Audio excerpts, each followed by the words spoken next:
Hello students, स्वागत है आपका PSC part first algae bryophyte and lichen वाले पेपर में। और जो हमारा पिछले सेशन में टॉपिक था that is type of life cycle in algae. हमने एल्गीज में 5 प्रकार के लाइफ साइकिल्स को यहाँ पे डिस्कस किया है, पांचों, जिसमें से हैप्लॉन्टिक लाइफ साइकिल को हम पिछले सेशन में डिस्कस कर चुके हैं कि कंप्लीट जीवन चक्र जो है उसमें मुख्य गैमेटोफाइट है और एक डिप्लॉयड अवस्था जो है स्पोरोफाइट वो केवल जाइगोट के द्वारा रिप्रेजेंट की जाती है, जिसकी कोई एक्चुअली में दृश्य अपीयरेंस भी नहीं है कि हमें दिखाई दे, अर्थात हमें जीवन चक्र केवल हैप्लॉइड ही दिखाई देता है और वही डोमिनेंट है। अतः इस प्रकार के जीवन चक्र को हम हैप्लॉन्टिक लाइफ साइकिल के रूप में रिप्रेजेंट करते हैं। नेक्स्ट इसी के पैरेलल हम बनाते हैं डिप्लॉन्टिक लाइफ साइकिल, ताकि हम दोनों को कंपेयर कर सकें।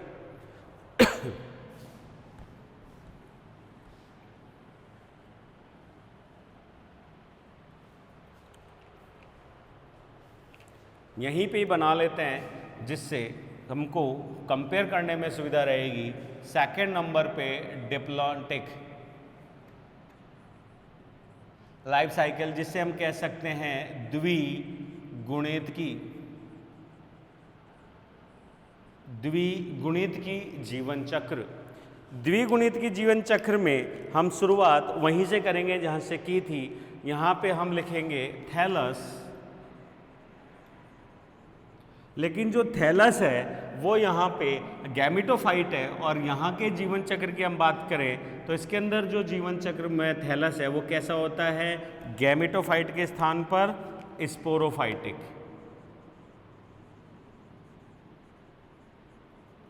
स्पोरोफाइटिक अर्थात डिप्लॉयड प्रकार का थैलस इसके अंदर पाया जाता है।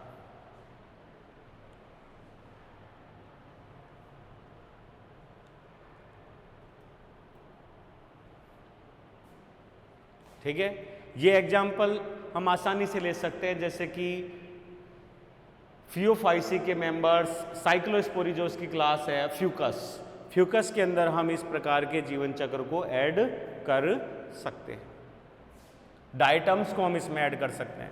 तो जीवन चक्र में वही अनुकूल परिस्थितियों में क्या होएगा, यहाँ पे रिप्रोडक्शन होएगा और उस रिप्रोडक्शन को हम सेम ही तरीके से कर देते हैं कि एक प्रकार रिप्रोडक्शन का जो इसमें पाया जा रहा है वो है वेजिटेटिव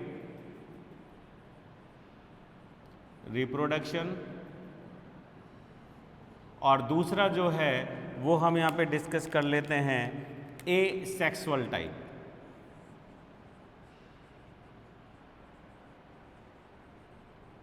ये दोनों के दोनों रिप्रोडक्शंस कब होते हैं, अनुकूल परिस्थितियों में, फेवरेबल कंडीशंस में। अब आते हैं अनफेवरेबल कंडीशंस में होने वाले रिप्रोडक्शन में। तो यहाँ पे जो गैमेटोफाइट है वो यहाँ पे सबसे पहले क्या दिखा रहा है, डेवलपमेंट ऑफ गैमेटेंजिया। तो हम भी यहाँ पे क्या बना लेते हैं, गैमेटेंजिया बना लेते हैं, दोनों मेल और फीमेल अलग अलग, ताकि कन्फ्यूजन नहीं हो। और फीमेल को हम यहाँ पे नाम देंगे ऊगोनियम, अंडधानी, और इसको हम नाम देंगे एंथ्रीडियम।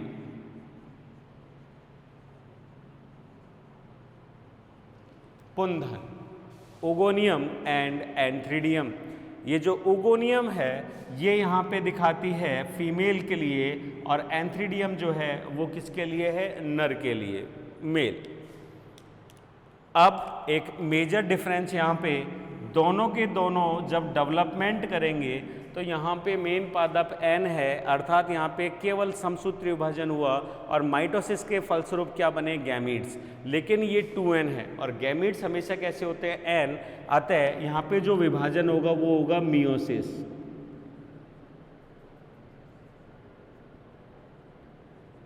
ये है पहला डिफरेंस इसमें मेजर।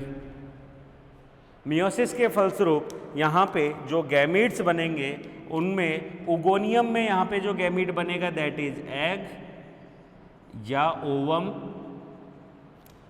और जो मेल है उसके अंदर जो गैमीट बनेगा दैट नॉन एज एंड्रोजॉइड।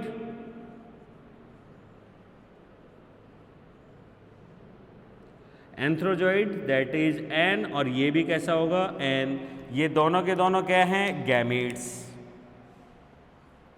युग्मक बन गए। इन युग्मकों के बीच में क्या होएगा? फर्टिलाइजेशन, और फर्टिलाइजेशन के फलस्वरूप क्या बनेगा? यहाँ पे जायगोट, युग्मक, और जायगोट यहाँ पे कैसा होएगा? 2n। पैतृक कैसे थे? 2n। संतति में जायगोट भी कैसा बन गया? 2n। अर्थ है हमारी हैप्लॉइड अवस्था में जाने के बाद डिप्लॉइड अवस्था वापस लौट रही है।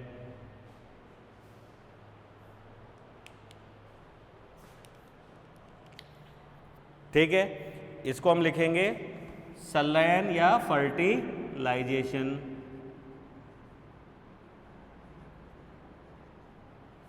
संलयन या फर्टिलाइजेशन।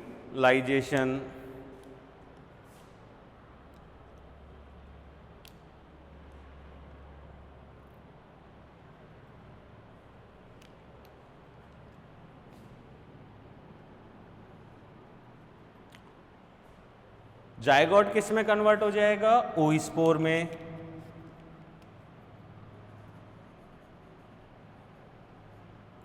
ओस्पोर, ओस्पोर भी कैसा है? 2n, जो कि क्या दिखाता है? Resting phase. ये भी सेम है। अब तीसरा डिफरेंस, ओस्पोर विभाजित हुआ पहले अर्धसूत्री विभाजन से, लेकिन हमारे पेरेंट्स यहाँ पे 2n है और जायगोट भी 2n है। अर्थ है यहाँ पे अर्धसूत्री विभाजन की जगह यहाँ पे कौन होएगा? माइटोसिस, डिवीजन, समसूत्रीय विभाजन होएगा यहाँ पे। इस समसूत्रीय विभाजन के फलस्वरूप यहाँ पे बनेंगे ज़ूस्पोर्स,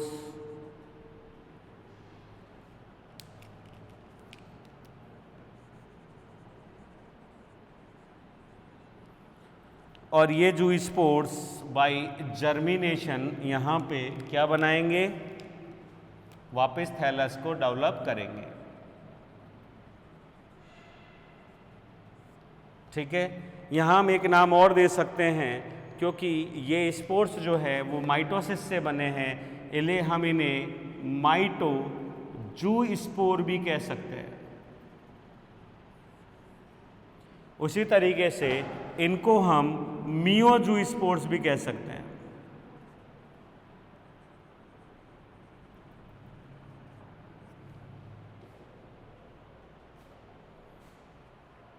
कुछ प्रजातियां यहाँ पे जूस्पोर्स बनाती हैं, कुछ प्रजातियां जो स्थलीय हैं वो यहाँ पे बनाती हैं एप्लेनोस्पोर्स, अचल बीजाणु, और ये है चल बीजाणु। इस प्रकार यहाँ अगर हम देखें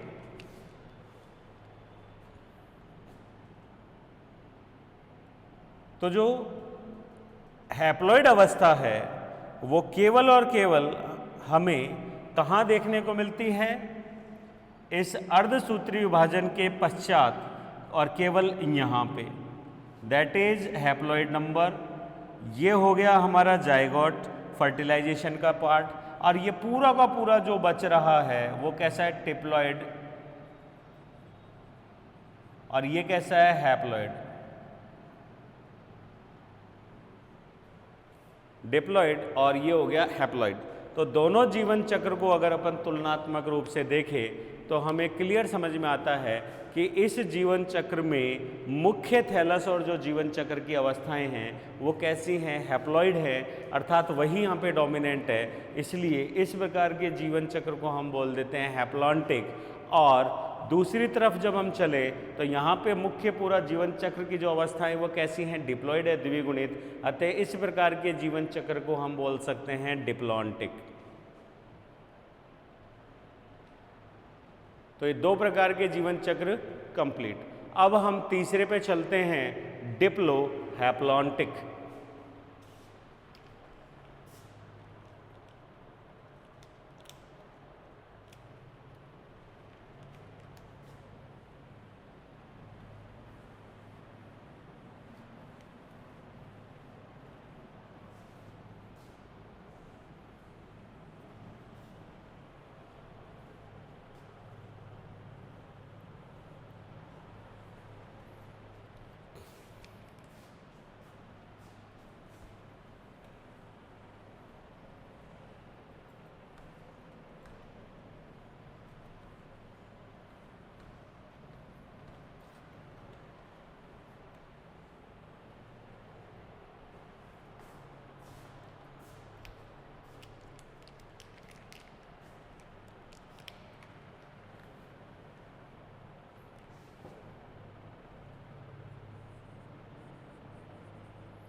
डिप्लोहैप्लॉन्टिक ये थर्ड प्रकार की है, इससे हम कह सकते हैं द्विगुणित अगुणित की।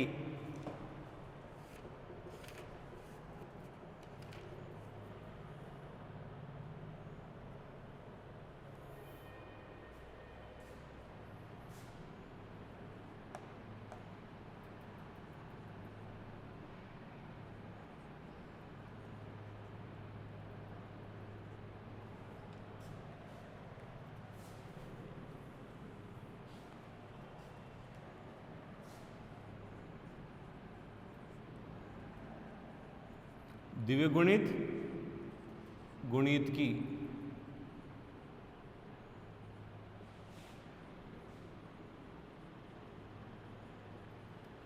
इसके नाम से ही है कि इस प्रकार के जीवन चक्र में हमें दो टाइप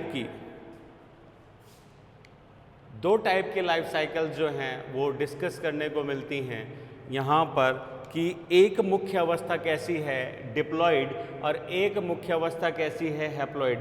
अर्थात हम कह सकते हैं कि इस प्रकार के एल्गीज के जीवन चक्र में स्पष्ट पीढ़ी एकांतरण हमें देखने को मिल सकता है, ठीक है, जिसमें एक अवस्था डिप्लॉइड होएगी और दूसरी अवस्था जो है वो हैप्लॉइड होएगी। यहाँ इसको समझने के लिए हम इसकी दो कैटेगरीज बना देते हैं। एक अवस्था कहलाती है आइसोमॉर्फिक अर्थात समरूपी द्विगुणित अवस्था। इसकी हिंदी हम क्या लिख सकते हैं? समरूपी आइसोमॉर्फिक द्विगुणित की जनन अवस्था। ये हम दोनों को डिवाइड कर देते हैं।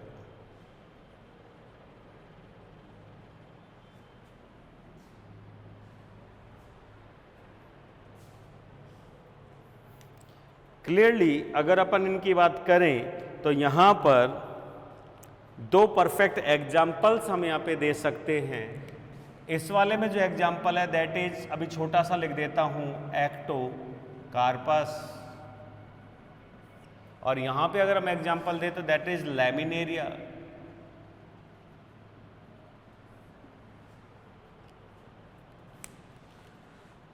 जीवन चक्र की अवस्था शुरू होती है एक द्विगुणित थैलस से।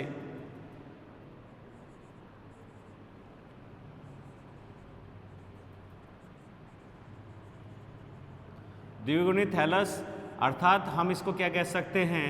स्पोरोफाइट। यहाँ पे भी शुरुआत जो होती है वो थैलस कैसा है? Sporophyte two N.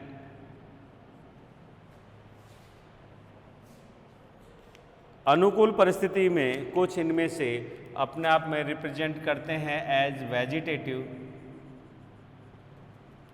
रिप्रोडक्शन के मेथड्स यूज में लेते हैं।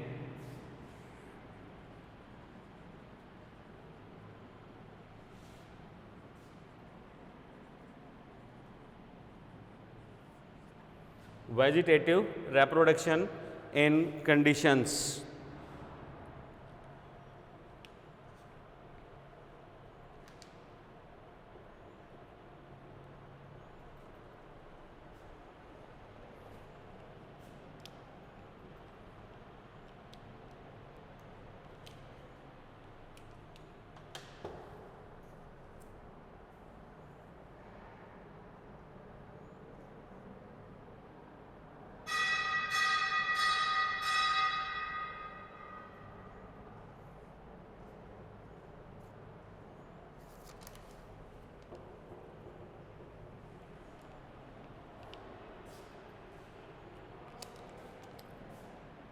सेम द्विगुणित अवस्था जो हमने बनाई उसके अकॉर्डिंग हम चलें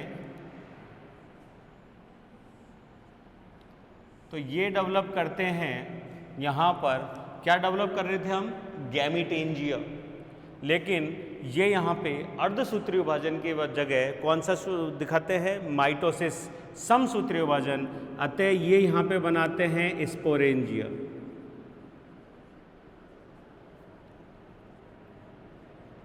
युग्मक धानी की जगह ये क्या बनाते हैं, बीजाणुधानी, जो कि कैसी होती है, 2n।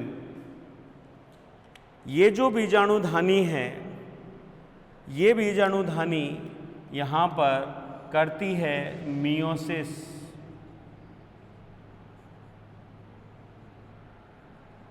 अर्थात अर्धसूत्रीय विभाजन। अलैंगिक जनन का भाग है और अर्धसूत्रीय विभाजन करती है। इस अर्धसूत्रीय विभाजन के फलस्वरूप यहाँ पे क्या बने, जैसे हमने बनाए थे, तो दैट इज मियो स्पोर्स। अब हम यहाँ पे गैमीट्स नहीं कह सकते, क्योंकि गैमीटेंजिया में गैमीट्स बनते हैं, स्पोरेंजिया में तो स्पोर्स ही बनेंगे। क्लियर है? तो दीज आर मियो स्पोर्स। ये जो मियो स्पोर्स हैं, ये अब आपस में फ्यूज नहीं हो सकते या फर्टिलाइजेशन नहीं कर सकते। ऐसी कंडीशन में ये मियोस्पोर्स जो हैं वो फर्टिलाइजेशन की जगह क्या करते हैं, जर्मिनेशन।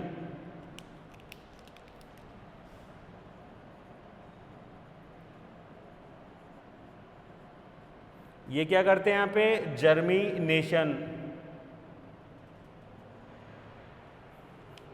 ठीक है? और जर्मिनेशन के फलस्वरूप जो प्लांट डेवलप करेंगे दैट इज गैमीटोफाइट।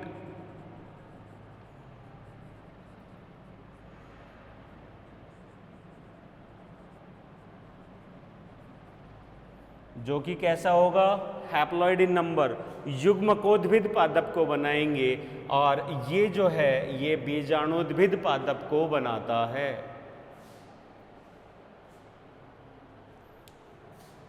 ये जो गैमीटेंजिया बना, अब ये जो गैमीटोफाइट पादप है ये डेवलपमेंट करेगा, और डेवलपमेंट के साथ साथ मेल और फीमेल क्या डेवलप करता है, गैमीटेंजिया। ये हो गया मेल और ये हो गया फीमेल।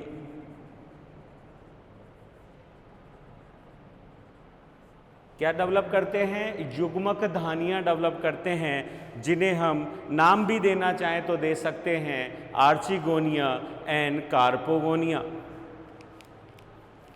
फीमेल का नाम है कार्पो और मेल का नाम है एंथ्रीडियम या एंथ्रीडिया, पुंधानी और कार्पोगोनिया। ये कार्पोगोनिया और एंथ्रीडियम जो हैं ये यहाँ पे विभाजन दिखाएंगे जो हमारे लिए इम्पॉर्टेंट है। यहाँ पे अब विभाजन कौन सा होएगा, समसूत्रीय, माइटोसिस। माइटोसिस समसूत्री विभाजन। कौन सा विभाजन करेंगे, समसूत्री विभाजन जो है वो यहाँ पे ये दर्शाएगा। कार्पो नहीं दिख रहा है यहाँ पे, जैसे हमने एंथ्रीडियम लिखा है वैसे यहाँ पे है कार्पोगोनियम, CARPOGONIUM,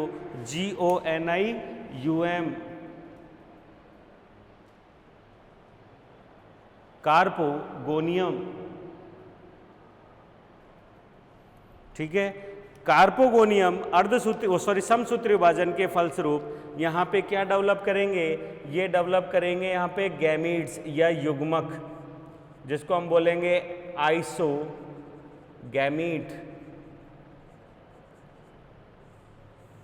आइसोगैमीट्स, ये आइसोगैमीट्स यहाँ पे क्या दिखाते हैं, फर्टिलाइजेशन, निषेचन। और इस निषेचन को हम एक नाम और दे सकते हैं, आल्सो नोन एज, क्योंकि अगर आइसोगैमीट्स हैं तो हम इनको फर्टिलाइजेशन दिखा दीजिए या लिख देते हैं सिनगैमी।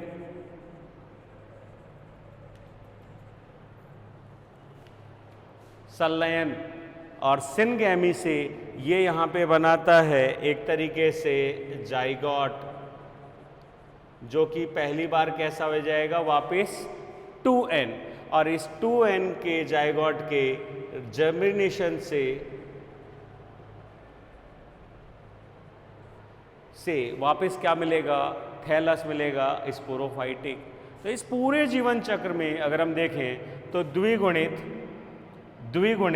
लेकिन अगुणित अर्थात मियोस्पोर्स, फिर ये जो थैलस है ये भी कैसा है, गैमेटोफाइटिक, और जो स्पोरेंजिया हैं, जो गैमेटेंजिया हैं वो भी कैसी हैं यहाँ पे, हैप्लॉइड, और इस हैप्लॉइड के बाद में यहाँ पे पूरी की पूरी संख्या जो है वो डिप्लॉइड है जब जाइगोट बन रहा है। अर्थात पूरे जीवन चक्र में हमें डिप्लॉइड अवस्था क्लियरली दिखाई दे रही है, जिसका पूरा का पूरा एक थैलस रेंज है। और उसी तरीके से एक हैप्लॉइड जीवन चक्र भी हमें क्लियर दिखाई दे रहा है, जिसकी भी एक पूरा का पूरा रेंज है। अर्थात इस प्रकार के जीवन चक्र में क्लियर अल्टरनेशन ऑफ जनरेशन हमें देखने को मिल रही है, जहां पर दोनों की दोनों डिप्लॉइड और हैप्लॉइड जीवन चक्र हमें दिखाई दे रहे हैं। दीज आर डिप्लॉइड और हैप्लॉइड। अब आता है अंतर आइसोमॉर्फिक और एन आइसोमॉर्फिक।